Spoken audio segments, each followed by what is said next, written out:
जय हिंद। आज हम लोग पिछला सेट का डिस्कशन देखने वाले हैं।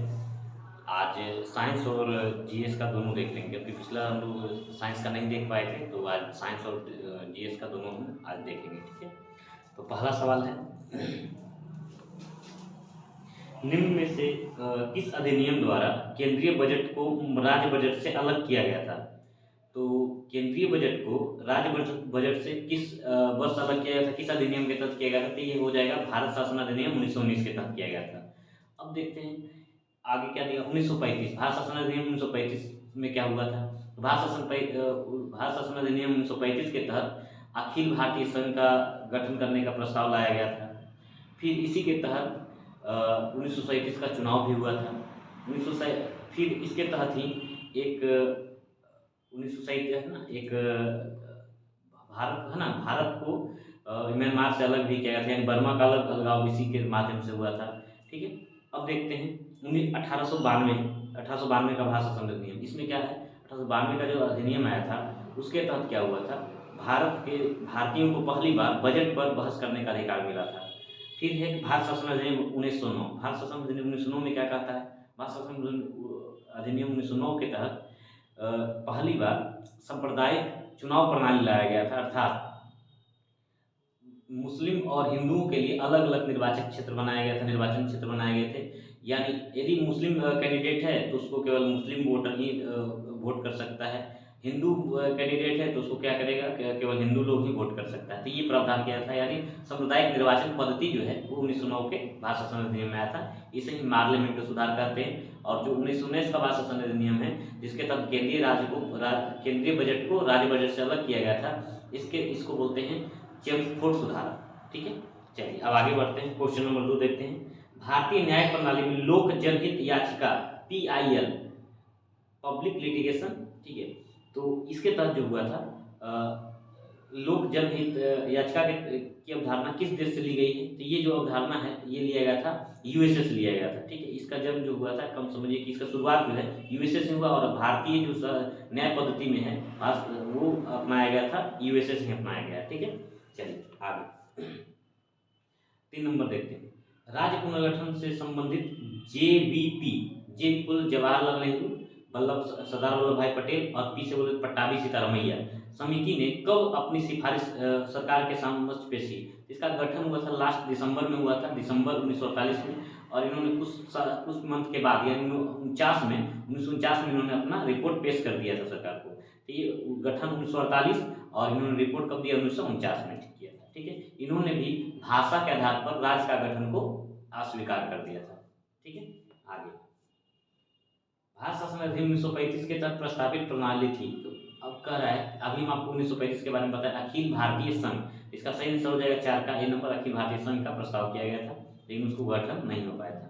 5 नंबर कह रहा है, सरकारी आयोग का गठन कब हुआ था? ये गठित हुआ था, और इसकी समीक्षा के ऑप्शन दिया हुआ है। तो सरकारी आयोग के पहले बारे में कुछ समझ लेते हैं। सरकारी आयोग के बारे में क्या है जानकारी हमें जानना है।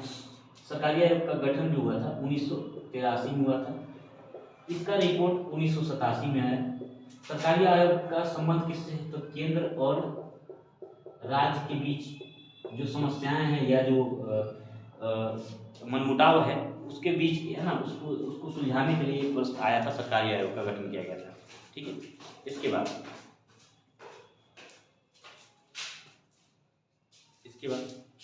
यही बैठे ठीक आगे। इसके बाद अगला पहला ऑप्शन है राष्ट्रपति और प्रधानमंत्री के मध्य संबंधों की, तो ये गलत बात है। दूसरा ऑप्शन विधायिका और कार्यपालिका के मध्य संबंधों की, तो ये भी गलत है। 3 नंबर कार्यपालिका और न्यायपालिका के मध्य संबंधों की, तो ये भी गलत है। संघ और राज्य के मध्य संबंधों को दर्शाने के लिए, तो सही बात है। 5 का 4 नंबर, केवल 4 ऑप्शन सही होगा। 5 का डी नंबर। आगे 6 नंबर कह रहा है, भारतीय संविधान में महान्यायवादी के संदर्भ में कौन सा कथन सत्य है? तो महान्यायवादी यानी अटॉर्नी जनरल के बारे में, तो अटॉर्नी जनरल के बारे में हम आज जान लेते हैं क्या क्या है अटॉर्नी जनरल के बारे में। तो अटॉर्नी जनरल का पहले उल्लेख जो है, अटॉर्नी जनरल इसको भारत का महान्यायवादी बोलते हैं, और ये सरकार का वकील होते हैं। ठीक है, केंद्र सरकार का जो वकील है, जो सबसे वरिष्ठतम वकील होता है वह अटॉर्नी जनरल होता है, महान्यायवादी। इसका उल्लेख भारतीय संविधान में 76 में किया गया है। ये राष्ट्रपति के प्रसाद पर नियुक्त कार्य करते हैं।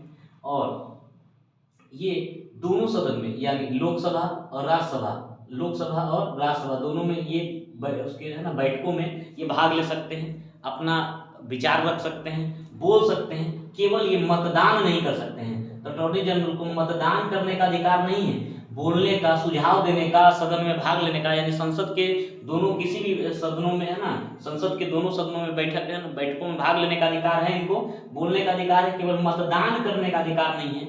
इसका सही आंसर क्या हो जाएगा? कर संविधान के अनुच्छेद 76 के अंतर्गत इसके पद का सृजन किया गया, सही बात है। कर वह सरकार की अनुमति के किसी आपराधिक मामले में व्यक्ति का बचाव नहीं कर सकता। हाँ, तो सरकार के ही अंडर में होते हैं ये, ठीक है।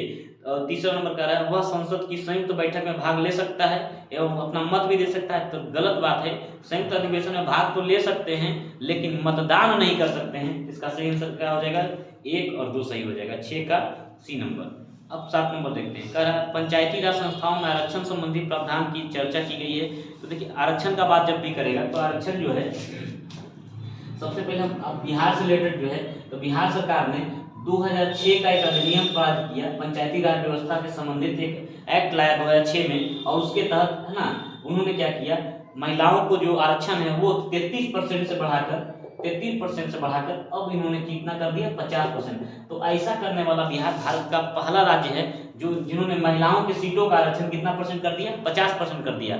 और इसका उल्लेख अनुच्छेद जो है वो 243 का डी में है। यदि अनुच्छेद 243 का डी देखिएगा तो ये अनुच्छेद बताता है, आरक्षण संबंधी बात बताता है पंचायती राज व्यवस्था में। पंचायती राज व्यवस्था में यदि आपको देखना है आरक्षण का बात, तो कौन सा बताएगा? 243 का डी बताएगा, ठीक है। आगे अच्छा, इसमें दिया गया 243 का एच, तो आपको हम बताए हुए थे 243 का एच जो है, पिछले बार भी हम लोग चर्चा की थी 243 का एच का। इसमें पंचायतों को कर लगाने का जो प्रावधान किया गया है वो कौन सा 243 का एच में, और एक और इसमें हम आपको इसके पहले भी हम चर्चा कर चुके हैं 243 का जी। 243 का जी जो कहता है, ये बताता है कि पंचायतों का जो 29 विषय हैं वो कौन कौन से विषय हैं उसके संबंध में कौन बताता है, 243 का जी। तो तीनों अनुच्छेद हो गया। अब आगे चलते हैं 8 नंबर का, धन विधेयक के अतिरिक्त एवं विधेयक जो विधानसभा ने प्रथम बार पारित कर दिया हो, विधान परिषद में कितने समय तक पढ़ा जा सकता है? तो जैसे लोकसभा और राज्यसभा का बात होता है कि लोकसभा और राज्यसभा में, तो इसमें कोई है ना नहीं है कि लोकसभा पारित कर देगा तो राज्यसभा को मजबूर है। दोनों का राइट है ना, दोनों का राइट यदि नॉर्मल है, साधारण विधेयक है, तो दोनों का अधिकार क्या होता है, बराबर होता है। लेकिन राज्य विधायिका में यदि विधानसभा और विधान परिषद है, विधानसभा ने यदि पारित कर दिया कोई कानून को, तो मैक्सिमम 3 माह तक, कोई साधारण विधेयक भी होगा तो मैक्सिमम 3 महीना तक उसको विधान है ना ये विधान परिषद उसको रोक सकती है, अन्यथा है ना इसके बाद क्या होगा, वो पारित माना जाता है। यानी मैक्सिमम 3 महीना तक विधान परिषद किसी विधेयक, साधारण विधेयक को रोक सकती है, धन विधेयक के अलावा, ठीक है। अब बात करते हैं, अब एक धन विधेयक और वित्त विधेयक का बात आया, तो धन विधेयक का जो उल्लेख है हमारे संविधान के अनुच्छेद 110 में है, जबकि वित्त विधेयक का उल्लेख 117 में, अनुच्छेद 117 में, ठीक है, 117 में। क्लियर? अब आगे बढ़ते हैं। अब आगे क्वेश्चन नंबर 8 तो हो गया। 9, अक्टूबर 1934 में कहाँ कांग्रेस समाजवादी पार्टी की स्थापना हुई थी? तो ये पटना में हुआ था 1934 में समाजवादी पार्टी की स्थापना, और इसके जो अध्यक्ष थे नरेंद्र देव थे, और इसके महासचिव बनाए गए जब है ना JP नारायण, यानी जयप्रकाश नारायण, ठीक है। आगे 10 नंबर, रेड क्लिफ समिति के लिए किसके लिए नियुक्त की गई थी? तो रेड क्लिफ समिति जो था, ये रेड क्लिफ आयोग जो था, इसका गठन भारत पाकिस्तान के बंटवारे के लिए किया गया था, और इसका गठन 1947 में हुआ था। 1947 में भारत पाकिस्तान का बंटवारा की सीमा विभाजन के लिए किया गया था इसका गठन। तो उसका सही आंसर 10 का क्या हो जाएगा, 10 का D. 11 number, guilty man of India's partition, ये बुक है, इसको लिखे थे राम मनोहर लोहिया ने। राम मनोहर लोहिया का बुक है गिल्टी ऑफ इंडियाज पार्टीशन, ठीक है। आगे 12 नंबर, कह रहा किस वर्ष दासता को अपराध घोषित किया गया था? तो दासता से संबंधित 2-3 बातें हैं। ये तो पहला इसका जो आंसर होगा, किस वर्ष अपराध घोषित किया, 1860 में किया गया था। पहला बार दासता के लिए जो कानून बना था, यानी बंगाल से जो दासों को लेके जाया जाता था वो उसके निर्यात पर रोक लगाया गया, यानी पूछेगा बंगाल से दासों को निर्यात पर कब रोक लगाया गया, तो 1789। इसका सही क्या होगा, 1789 होगा। जबकि बोलेगा कि है ना, दास प्रथा का अंत कब किया गया, तो दास प्रथा का अंत या उसका उन्मूलन जो किया गया था 1843 में लॉर्ड एलनबरो के शासनकाल में किया गया था। और दासों को अवैध के लिए एक कानून बना था 1833 में। 1833 का जो भारत शासन अधिनियम, उसके तहत इसको अवैध घोषित किया गया था। ठीक है, तो इसका सही आंसर हो जाएगा 1860। 12 का सही आंसर क्या होगा, 1860। आगे 13 नंबर कह रहा, कांग्रेस के किस स्थान पर हुए अधिवेशन में गोपाल कृष्ण गोखले को विपक्ष का नेता की उपाधि दिया गया, जिसका सही आंसर होगा बनारस के 1905 का अधिवेशन में उनको विपक्ष का नेता दिया गया। इन्होंने स्वराज को इस तरह से डिस्क्राइब किया जिसके कारण लोग इनको है ना विपक्ष का नेता के रूप में मान्यता दिए। आगे 14 नंबर, गांधी जी द्वारा रॉलेट एक्ट के विरोध में कब पूरे देश में हड़ताल की घोषणा की गई।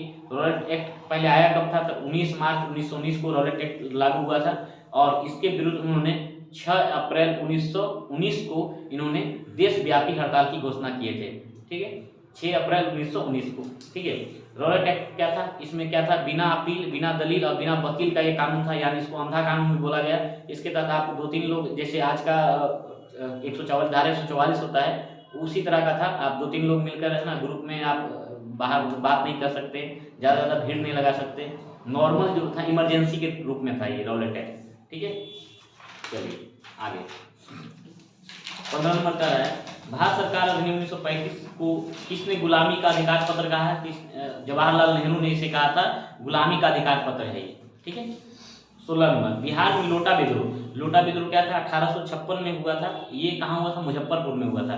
बिहार में लोटा विद्रोह 1856 में कहाँ हुआ था, मुजफ्फरपुर में। ये है ना, ये जेल में हुआ था, मुजफ्फरपुर जेल में। इसमें क्या होता, कैदियों ने यानी जो क्रांतिकारी थे उन्होंने मिट्टी का लोटा है ना, पीतल के लोटा के स्थान पर दिया जा रहा था इनको, ये मिट्टी का लोटा दिया जाता था, उसका इन्होंने बहिष्कार किया। उन्होंने पीतल के लोटा की मांग की, उस समय पीतल का लोटा दिया जाता था यूज करने के लिए। ठीक है, तो उन्होंने पीतल का लोटा के साथ मिट्टी के लोटा का विरोध किया और इसी को कहते हैं लोटा विद्रोह। ठीक है, बिहार में हुआ था, मुजफ्फरपुर जेल में। ठीक है, इसका सही आंसर क्या होगा, बी नंबर। आगे 17 नंबर, कर अकबर के शासनकाल में बिहार कितने सरकारों में विभाजित हुआ था। तो बिहार में उस समय सबसे पहला कि 1574 में इसने आक्रमण किया बिहार पर और 1576 आते आते इसने पटना पर पूरी तरह से अधिकार कर लिया अकबर ने। और 1580 में इसने बिहार को अपना एक प्रांत घोषित किया, मुगल प्रांत। पूछेगा बिहार को मुगल प्रांत में कब शामिल किया गया था, तो 1580 को किया गया था। ठीक है, इसका सही आंसर जो होगा 7 था। तो और इसने 7 सूबों में बांट दिया था इसको, मतलब एक तरह से 7 जिला में बांट दिया था इस तरह से। ठीक है, कमिश्नरी में। इसका 17 का सही आंसर क्या होगा, सी नंबर। ठीक है, आगे सल्तनत काल में मंत्रिपरिषद को क्या कहा जाता था। तो इसको कहा जाता था मजलिस ए खलवत। सल्तनत काल में मंत्रिपरिषद क्या कहा जाता था, क्या कहा जाता था, मजलिस ए खलवत कहा जाता था। एक है इसमें मजलिस ए खास। मजलिस ए खास क्या होता था, उसकी मंत्रिपरिषद की जहाँ बैठक होती थी वो स्थान एक ऐसे समझ सकते हैं जहाँ संसद बैठते हैं, सांसद लोग बैठता है उसको संसद कहते थे। इस तरह से मजलिस ए खलवत जहाँ बैठते थे यानी मंत्रिपरिषद जहाँ बैठते थे उसको मजलिस ए खास कहा जाता था। ठीक है, एक है इसमें बार ए खास। तो बार ए खास सुल्तान के जो चहेते होते थे, अमीर होते थे, खान होते थे या मलिक होते थे, उन लोग को रईसों को बुलाकर उन लोग बैठक करते थे, पार्टी वगैरह करते थे, तो उस जगह को बोलते थे बार ए खास। एक है बार ए आजम। बार ए आजम क्या होता है, बार ए आजम वो जगह होता था, वो कार्य क्षेत्र होता था जहाँ जो सुल्तान होते थे राज्य के जितने भी कार्य होते थे उसके अधिकांश भाग को संपन्न किया जाता था। मतलब मैक्सिमम जो कार्य था वो कहाँ से होते थे, बार ए आजम से राजा पूरे करते थे, सुल्तान किया करता था, तो उसको बार ए आजम कहा जाता था। ठीक है, राजकीय कार्य को। आगे 19 नंबर, निम्नलिखित में से ऋग्वेद काल के किस नदी को हिरण्य कहा जाता था। तो हिरण्यनी के नाम से सिंधु को कहा जाता था क्योंकि सिंधु में हिरण्य पाया जाता है। हिरण्य कहने का मतलब हिरण नहीं, हिरण्य कहने का मतलब सोना, पीला धातु उसको कहते हैं। आप एक मूवी है मोहनजोदड़ो, उसमें भी दिखाया गया है कि उसमें जो पीला धातु प्राप्त होता है उसके कारण वहाँ बांध बना दिया गया और बांध बना के उसको पूरे जो पत्थर यानी सोना जो मिलता था उसको चुनने का काम किया गया था। इसके कारण क्या हुआ, वो उसका एक कारण भी सिंधु सभ्यता के पतन का एक कारण भी है बाढ़। ठीक है, इसका सही आंसर क्या हो जाएगा, बी नंबर। हिरण्यनी के नाम से सिंधु नदी को जाना जाता था और इसका आर्थिक महत्व था। ठीक है, 19 का बी नंबर, 19 का। 20 नंबर देखते हैं, भगवान महावीर का प्रथम अनुयायी कौन था। तो उनके दमादी जो थे, जमाली जो थे, वही उनके क्या थे, प्रथम अनुयायी थे, जमाली थे। और उनकी पुत्री का नाम था प्रियदर्शना। ठीक ठीक है, अनुज्ञा प्रियदर्शना। ठीक है, आगे 21 नंबर, जब ग्रीनविच में दोपहर के 1 बजा हो तो उस समय भारत का मानक समय क्या होगा। देखिए ग्रीनविच से भारत का समय 5.5 घंटा आगे है, तो 5.5 घंटा जैसे ही जुड़ेगी दोपहर में तो शाम का 6:30 बजेगा। इसका सही आंसर होगा शाम के 6:30 बजे। ठीक है, 22 नंबर, पृथ्वी को अपने कक्ष में सूर्य से निकटतम दूरी को क्या कहते हैं। तो दो होता है, एक निकटतम दूरी, एक अधिकतम दूरी। जब निकट दूरी आ जाएगा तो उसको बोलेंगे उपसौर, और जब अधिकतम दूरी होगा तो उसको बोलेंगे अपसौर। निकटतम दूरी को क्या बोलेंगे, उपसौर, और अधिकतम दूरी को बोलेंगे अपसौर। तो उपसौर को अब कब होता है, तो पूछेगा पूरे वर्ष में कब उपसौर की घटना होती है, तो 3 जनवरी, और बोलेगा अपसौर की घटना कब होती है, तो 4 जुलाई। ठीक है, 4 जुलाई। आगे 22 नंबर हो गया, 22 का बी नंबर। 23 कह रहा दक्षिण भारत का सर्वोच्च शिखर कौन है, तो अन्नाईमुदी। अन्नाईमुदी का क्या, अन्नाईमुदी का होगा। ठीक है, ये अन्नामलाई का चोटी है। ठीक है, अन्नाईमुदी हो जाएगा। ठीक है, 23 का डी नंबर। ठीक है, 24 नंबर, निम्नलिखित में से कौन सा नदी भ्रंश घाटी से प्रवाहित होती है, तो नर्मदा हो जाएगा, ताप्ती हो जाएगा। तो इसका सही आंसर क्या है, यहाँ नर्मदा है। तो इसका नर्मदा, यानी जो भ्रंश घाटी का मतलब पर्वत पहाड़ों के बीच से होकर गुजरती है उसको बोलते हैं भ्रंश घाटी। ठीक है, ये बाढ़ का कारण नहीं होती है, और ये अपने साथ गाद भी नहीं लेकर, यानी ये डेल्टा नहीं बनाता, ये एस्चुरी बनाता है। एस्चुरी बोलते हैं ज्वार नदमुख, है ना। ठीक है, आगे 25 नंबर कह रहा है अबुलहास। अब मिलाने के लिए कह रहा था, अबुलहास हो जाएगा हिंद महासागर, 1 का ए नंबर। इसके बाद एल नीनो, तो 4 नंबर हो जाएगा, यानी दक्षिणी प्रशांत में। क्यूरोसियो, तो ये भी उत्तरी प्रशांत में चलता है। और बेंगुएला जो हो जाएगा ये आपका हो जाएगा, ये अटलांटिक में हो जाएगा। ठीक है, बेंगुएला, इसका सही आंसर क्या हो जाएगा, बेंगुएला का 2 नंबर। ठीक है, दक्षिणी अटलांटिका। ठीक है, अटलांटिका, इसका सही आंसर हो जाएगा सी नंबर। इसका सही आंसर सी नंबर होगा, तो 25 का सी। ठीक है, आगे 26, बुशमैन जनजाति कहाँ पाया जाता है, तो कालाहारी मरुस्थल में बुशमैन जनजाति पाया जाता है। और बुशमैन का जो आहार होता है वो लाल चींटियाँ होती हैं, उसको वो चींटियाँ जो होती है उसको वो चावल के जैसा खाता है, जैसे हम लोग चावल खाते हैं वैसे उबाल के वो चींटियों को खाता है बुशमैन। ठीक है, आगे 27 का, तो 26 का बी नंबर। 27 देखते हैं, कौन सी नदी जिसका उद्गम एवं मुहाना भारतीय गणराज्य में है, तो ये इसका ऑप्शन के अनुसार हो जाएगा गोदावरी नदी। ये त्र्यंबकेश्वर पहाड़ से निकलता है और फिर ये जाके बंगाल की खाड़ी में गिरती है। तो ये अपना भारतीय क्षेत्र है। ठीक है, तो इसका सही आंसर 27 का ही होगा। बाकी ब्रह्मपुत्र भी उधर तिब्बत से आती है, सतलज भी तिब्बत से आती है, सिंधु भी तिब्बत से आती है। ठीक है, तो अपना क्षेत्र नहीं है। 28 नंबर, प्रमुख मत्स्य क्षेत्र ग्रैंड बैंक स्थित है, तो उत्तरी अटलांटिक में स्थित है। ग्रैंड बैंक जो है वहीं पर लैब्राडोर और गल्फ स्ट्रीम नामक धारा, जब गर्म और ठंडी जलधारा मिलती है, गल्फ स्ट्रीम नामक गर्म जलधारा और लैब्राडोर नामक ठंडी जलधारा जब मिलती है तो वहाँ एक तरह का विशेष घास का निर्माण होता है, उसको बोलते हैं प्लैंकटन घास। प्लैंकटन घास का निर्माण होता है और उसी से वो जो मछलियों का बहुत अच्छा होता है, जिसके कारण मछली खाकर बहुत ज़्यादा मात्रा में क्या होता है, वृद्धि होता है, मछलियों का जल्दी वृद्धि होता है। तो इसलिए वो क्षेत्र क्या कहलाता है, बैंक। जहाँ भी समुद्र में बैंक लिखा रहे वो क्या होता है, वो मछलियों का बेहतर, है ना, विकास स्थल होता है, वृद्धि स्थल होता है। वहाँ बहुत सारे मछलियाँ पाई जाती है, वहाँ बहुत घना कोहरा लगता है। इस तरह से हो जाएगा इसका आंसर 28 का सी नंबर। आगे 29, अरे कौन सी मुद्रा कृत्रिम समझी जाती है, तो SDR, स्पेशल ड्राइंग ड्राइंग, ये IMF की मुद्रा है। क्या है, ये IMF की मुद्रा है, SDR, स्पेशल ड्राइंग राइट। इसका केवल लेखन में कार्य होता है, इसका भौतिक रूप से यूज नहीं होता। जैसे हम लोग रुपया का यूज करते हैं वैसे SDR का यूज नहीं होता है, ये बस काउंटेड होता है, ये बाहर आता नहीं, भौतिक रूप से हम इसका प्रयोग नहीं करते। ये काल्पनिक मुद्रा है, ये कृत्रिम मुद्रा है। ठीक है, 29 का सी। ठीक है, 30 का भारत में सिक्कों की ढलाई यानी टकसाल, सिक्कों का ढलाई यहाँ क्या है तो उसको बोलते हैं टकसाल बोला जाता है। तो भारत में कहाँ कहाँ है, तो मुंबई में है, कोलकाता में है, हैदराबाद में है, नोएडा में है, यानी इस तरह से चलते हैं। ये आप 3 जो प्रेसिडेंसी था तो मुंबई, कोलकाता, है ना, बंगाल वाला तो कोलकाता, और दक्षिण में मद्रास में जाएंगे तो हैदराबाद में, और एक और अभी बना है नोएडा में, यूपी के पास जो है नोएडा में बना है। ये हो जाएगा डी नंबर। ठीक है, 31 नंबर, बाजार के अस्तित्व के लिए सबसे अनिवार्य क्या है, तो सबसे अनिवार्य होता है कीमत। कीमत ज़्यादा है तो बाजार में क्या होगा, वस्तु का मांग ज़्यादा और कम होगा, और कीमत कम रहेगा तो वस्तु का कीमत मांग क्या होता है, ज़्यादा होता है। कीमत पर डिपेंड करता है, जो जिस वस्तु का डिमांड ज़्यादा है यानी उसका कीमत क्या होता है, बढ़ जाता है अपने आप, और इसका डिमांड कम है उसका अपने आप घट जाता है। और डिपेंड करता है और भी चीज़ों पर, लेकिन सबसे ज़्यादा डिपेंड करता है कीमत पर बाजार में। ठीक है, 32, PM कुसुम योजना, तो PM कुसुम योजना ये सौर पंप सेट पर आधारित है। ये किसानों को भी है ना, किसानों को मुफ्त में मुफ्त या कुछ रियायत पर दिया जा रहा है सरकार के द्वारा। तो कह रहा है किसानों को डीजल और किरोसिन पर निर्भरता समाप्त करने के लिए पंप सेट को सौर ऊर्जा से जोड़ना, है ना। पंप सेट चलाने के लिए सौर ऊर्जा से यानी सोलर पैनल को दिया जाता है, ठीक है। 33 निम्नलिखित में से कौन सा एक बेरोजगारी के लिए उत्तरदायी नहीं है? इसका सही आंसर क्या हो जाएगा? प्रति व्यक्ति आय में वृद्धि बेरोजगारी के लिए नहीं है। यदि आय बढ़ेगा तो बेरोजगारी कहाँ से होगा? अब क्या क्या कारण हो सकता है बेरोजगारी का? तो तीव्र जनसंख्या वृद्धि सही है, कौशल का अभाव, यदि कौशल नहीं, आपकी क्वालिटी नहीं है तो भी हो सकता है, और जनशक्ति नियोजन का अभाव, यानी आप नियोजन यानी मतलब एक तरह से रोजगार है ही नहीं तो बेरोजगारी बढ़ेगा ही बढ़ेगा।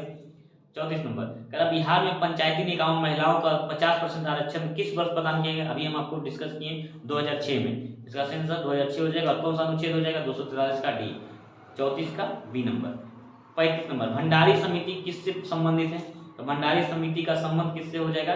क्षेत्रीय ग्रामीण बैंकों के पुनर्संरचना से हो जाएगा, ठीक है। इसका सही आंसर हो जाएगा डी नंबर।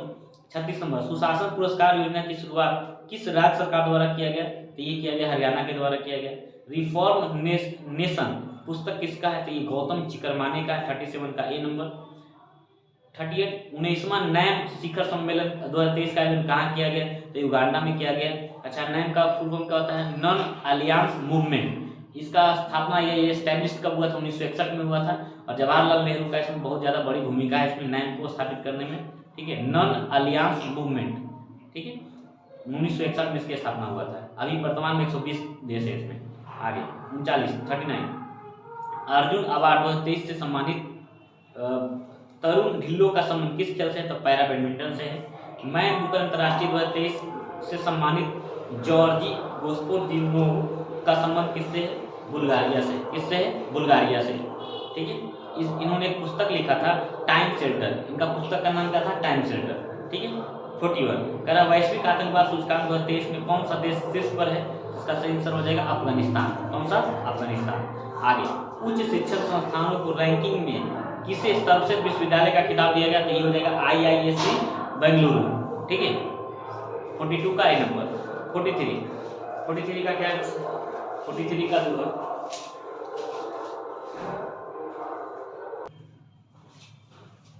ठीक है। 43 वन वेव इंडिया 2 उपग्रह को किस प्रक्षेपण यान द्वारा प्रक्षेपित किया गया है? इसका सही आंसर हो जाएगा LVM-3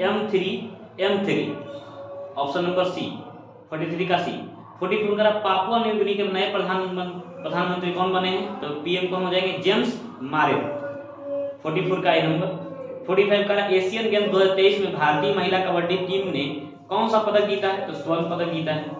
46 का चंद्रमा पर सॉफ्ट लैंडिंग करने वाला भारत विश्व का कौन सा देश बन गया है? तो हो जाएगा चौथा। 14 जुलाई 2023 को ये हम लोग लॉन्च किए थे। 24 अगस्त को हम लोग 2023 को ही पहुंच गए, हम लोग सॉफ्ट लैंडिंग कर चुके हैं। आगे 47 पर्यावरण शब्द की उत्पत्ति किस भाषा से हुई है? इसका सही आंसर होगा फ्रेंच भाषा से हुआ है, ठीक है। आगे निम्न में से कौन सी नदी कौन कृष्णा नदी की सहायक नदी नहीं है? तो पंचगंगा है, घाटप्रभा है, कोयना भी है, वर्धा नहीं है, वर्धा गोदावरी की सहायक नदी है। आगे 49 का है निम्नलिखित में से कहाँ सदाबहार वन पाए जाते हैं? तो इसका सही आंसर है पश्चिमी घाट। पूर्वी घाट में नहीं होगा, मालवा पठार में नहीं होगा, छोटा नागपुर पठार में नहीं होगा, पश्चिमी घाट होगा। अंडमान निकोबार द्वीप समूह रहेगा तो भी होगा। और इसके बाद क्या होगा? ये मेघालय वाला क्षेत्र जो है वो भी वाला क्षेत्र रहेगा तो भी होगा, यानी नॉर्थ ईस्ट रहेगा तो भी होगा। लेकिन यहाँ ऑप्शन नंबर सी होगा। 49 का सी। 50 कारण लिबेरो शब्दावली का संबंध किस खेल से है? तो वॉलीबॉल। किससे है? वॉलीबॉल। आगे 51 अब साइंस में देखते हैं। कारण नमक और रेत के मिश्रण से नमक को अलग करने का सही क्रम कौन सा है? तो नमक और रेत को अलग करना है तो सबसे पहले उसको पानी में घोल दीजिए। उसके बाद निस्पंदन, मतलब उसको क्या ऊपर है ना, निस्पंदन का मतलब होता है जो भारी चीज है नीचे बैठ जाएगा और हल्का चीज उसके साथ घुल के ऊपर आ जाएगा। और वाष्पीकरण मतलब फिर उसको उबाल देना है ना, गर्म कर देना है तो वाष्पीकरण। इसका सही आंसर हो जाएगा 51 का ए नंबर। आगे 52 निम्नलिखित में से कौन सा विटामिन हमारे शरीर में सूर्य की किरणों की सहायता से संश्लेषित होता है? तो विटामिन डी। इसका सही आंसर क्या होगा? Vitamin D. 52 का है। 53 का स्टिल्ट रूट्स मौजूद होते हैं तो ये गन्ना और मूंगफली, गन्ना और मक्का में होता है। मूंगफली मक्का में आप देखे होंगे गन्ना में इस तरह से यहाँ पर इस तरह से आप बहुत सारा जड़ देखे होंगे इस तरह से, है ना, इसी को बोलते हैं स्टिल्ट रूट। फिर थोड़े थोड़े दूर पर इस तरह से होता है, इसी को स्टिल्ट रूट बोलते हैं, ठीक है। नॉर्मल जो वास्तविक रूट है उसके साथ साथ एक और जड़ होता है इस तरह से, इसी को बोलता है स्टिल्ट रूट, ठीक है। अब आगे 54 का एक आवेशित चालक पर आवेश होता है तो बाहरी सतह पर ही होता है यह चालक आवेश, ठीक है। इसका सही आंसर होगा 54 का ए नंबर। 55 स्वपोषी में आंतरिक कोश की ऊर्जा किस रूप में प्रवाहित होती है, संग्रहित होती है, तो स्टार्च के रूप में। जो भी एनर्जी होता है वो स्वपोषी बोलने का मतलब है पेड़ पौधा। पेड़ पौधा में एनर्जी किस रूप में एब्जॉर्ब होता है, यानी संचित होता है, जमा होता है, वो होगा स्टार्च के रूप में होता है, ठीक है। आगे करा 56 निम्नलिखित में से कौन ईस्ट द्वारा अवायवीय शोषण का उत्पाद है, तो अवायवीय शोषण होगा यानी ग्लूकोज टूटेगा तो ग्लूकोज के टूटने से कार्बन डाइऑक्साइड बनेगा, सही बात है। शराब यानी इथाइल अल्कोहल का निर्माण होगा और इसके साथ एनर्जी भी मिलेगा, ठीक है। इसका सही आंसर हो जाएगा 56 का सी नंबर। 57 इनमें से कौन परागन को संदर्भित करता है, परागन का मतलब होता है परागकोश से पराग का निकलकर वर्तिकाग्र पर पहुंचना, इसी को कहते हैं परागन। इसका सही आंसर होगा 57 का सी नंबर, परागकोश से वर्तिकाग्र में पराग का स्थानांतरण, तो ऑप्शन नंबर सी सही है 57 का सी। 58 कह रहा है क्लिनिकल यानी जो हम लोग नॉर्मल थर्मामीटर यूज करते हैं, जो बुखार फीवर वगैरह में यूज करते हैं, वो वही होता है, उसी को बोलते हैं क्लिनिकल थर्मामीटर, या डॉक्टर के पास जो होता है।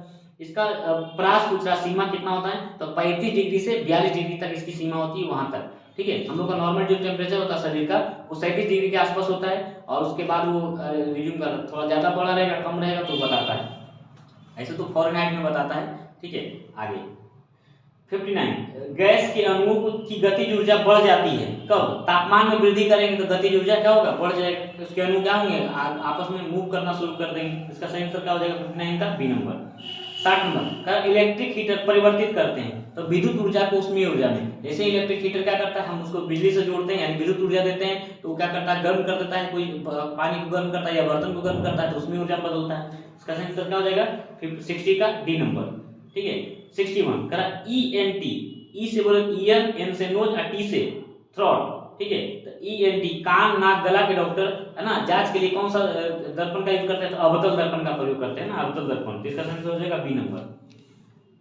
62 का दहन एक प्रक्रिया है जिसमें एक पदार्थ के साथ प्रतिक्रिया करता है, तो ये दहन में हमेशा एक चीज चाहिए, एक कौन सा तत्व चाहिए, ऑक्सीजन चाहिए, बिना ऑक्सीजन का आग नहीं जलेगा, ठीक है। 63 पानी की जीवाणु रहित करने के लिए प्रयुक्त अधातु है, पानी को जीवाणु रहित करने के लिए कौन सा धातु है, या क्लोरीन, क्लोरीन से ही क्या होता है साफ होता है, ब्रोमीन से नहीं होगा, गंधक से नहीं होगा, आयोडीन से नहीं होगा, कौन सा हो जाएगा क्लोरीन, ठीक है। सही आंसर क्या होगा 63 का ए नंबर। 64 आभूषण बनाते समय सामान्यतः सोने के साथ मिश्रित किया है, देखिए मिलाने का चांदी भी किया जाता है, लेकिन उससे क्या होता है सोना क्या हो जाएगा महंगा हो जाएगा, या फिर वो ज्यादा स्टेबल नहीं होता, महंगा तो खैर अलग बात है, वो क्या हो जाएगा सोना उसके साथ मिलाने से चांदी से ज्यादा बेहतर होता है, मजबूत या टिकाऊ जो होता है तांबा के साथ, और नॉर्मल लोग क्या करते हैं तांबा को ही मिश्रित करते हैं, ठीक है, स्टेबल रखने के लिए। 64 का बी नंबर, ठीक है। 65 बोतल और जार बनाने के लिए कर है, जो हम लोग नॉर्मल खाद्य पदार्थ जो हम लोग खाते हैं प्लास्टिक वाला बोतल या पानी में यूज करते हैं, उसके लिए कौन सा वो बोतल जो बनता है वो कौन सा प्लास्टिक होता है, तो वो होता है पॉलीइथिलीन है ना टेरेफ्लेट, पॉलीइथिलीन टेरेफ्लेट PET होता है, ऑप्शन नंबर ए 65 का।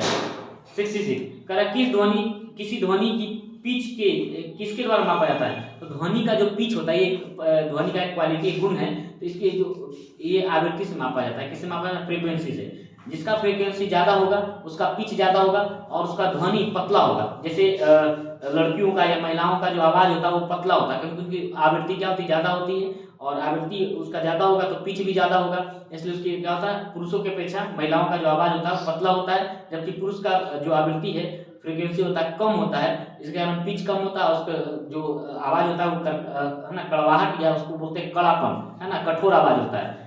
शेर की दहाड़ में तो आवृत्ति कम होगा, इसलिए क्या होता है दहाड़ क्या होता है ज्यादा गर्जना जैसा लगता है, और जो मच्छर का भिनभिनाहट है ना, वो हल्का मतलब पतला होता है उसका क्योंकि आवृत्ति उसका ज्यादा होता है, ठीक है, तो पिच भी ज्यादा हो जाता है।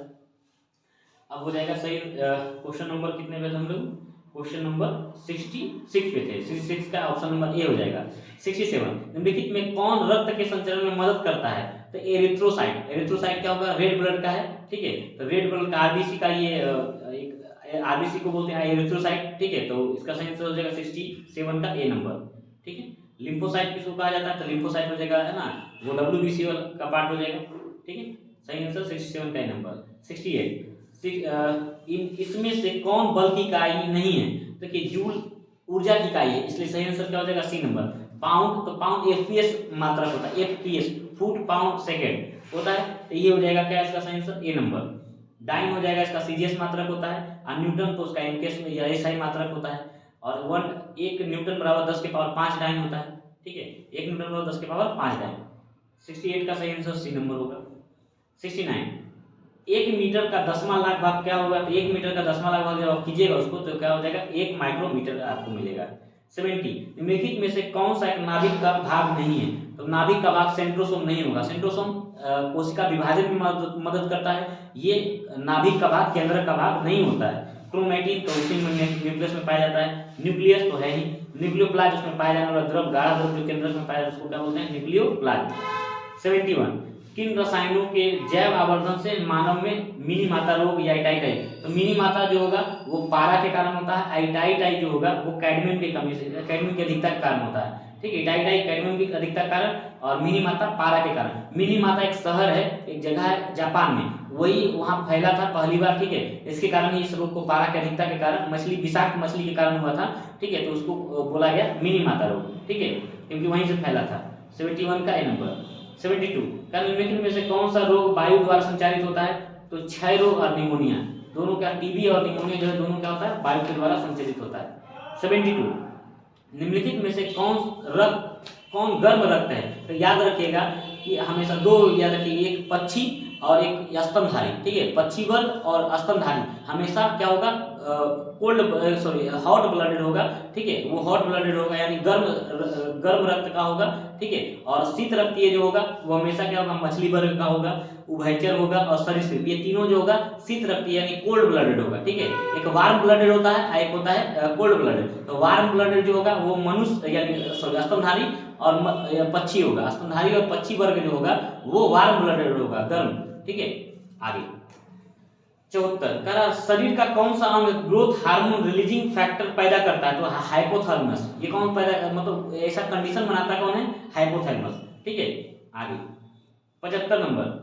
अच्छा, पीयूष ग्रंथि को क्या बोलते हैं, मास्टर ग्रंथि कहा जाता है। पीयूष ग्रंथि को क्या बोलते हैं, सबसे है ना, मानव शरीर की सबसे छोटी ग्रंथि कौन सी, पीयूष ग्रंथि, और यही क्या है मास्टर ग्रंथि कहलाता है।